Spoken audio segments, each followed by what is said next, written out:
asked, "Now, what would you like for Christmas?" I knew that I could have any gift I could imagine. But the thing I wanted most for Christmas was not inside Santa's giant bag. What I wanted more than anything was one silver bell from Santa's sleigh. When I asked, Santa smiled. Then he gave me a hug and told an elf to cut a bell from a reindeer's harness. The elf tossed it up to Santa. He stood, holding the bell high above him, and called out, "The first gift of Christmas!" A clock struck midnight as the elves roared their approval. Santa handed the bell to me, and I put it in my bathrobe pocket. The conductor helped me down from the sleigh. Santa shouted out the reindeers' names and cracked his whip. His team charged forward and climbed into the air. Santa circled once above us, then disappeared into the cold, dark polar sky. As soon as we were back inside the Polar Express, the other children asked to see the bell. I reached into my pocket, but the only thing I felt was a hole. I had lost the silver bell from Santa Claus's sleigh. "Let's hurry outside and look for it," one of the children said.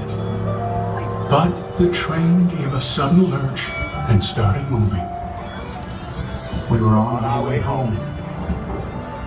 It broke my heart to lose the bell. Thank you. When the train reached my house, I sadly left the other children. I stood in my doorway and waved goodbye. The conductor said something from the moving train, but I couldn't hear him. "What?" I yelled out. He cupped his hands around his mouth. "Merry Christmas!" he shouted. The Polar Express let out a loud blast from its whistle and sped away. On Christmas morning, my little sister Sarah and I opened our presents. When it looked as if everything had been unwrapped, Sarah found one last small box behind the tree.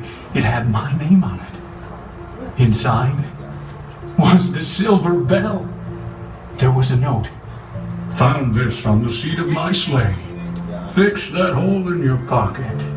Signed, Mr. C. I shook the bell. It made the most beautiful sound my sister and I had ever heard. But my mother said, "Oh, that's too bad." "Yes," said my father, "it's broken." When I'd shaken the bell, my parents had not heard a sound. At one time, most of my friends could hear the bell, but as years passed, it fell silent for all of them. Even Sarah found one Christmas that she could no longer hear its sweet sound. Though I've grown old, the bell still rings for me, as it does for all who truly believe.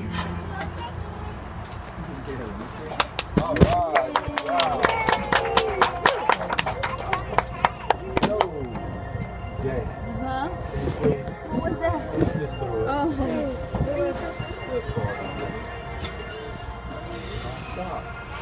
I'm wishing on a star and trying to believe that even though it's far, he'll find me Christmas Eve.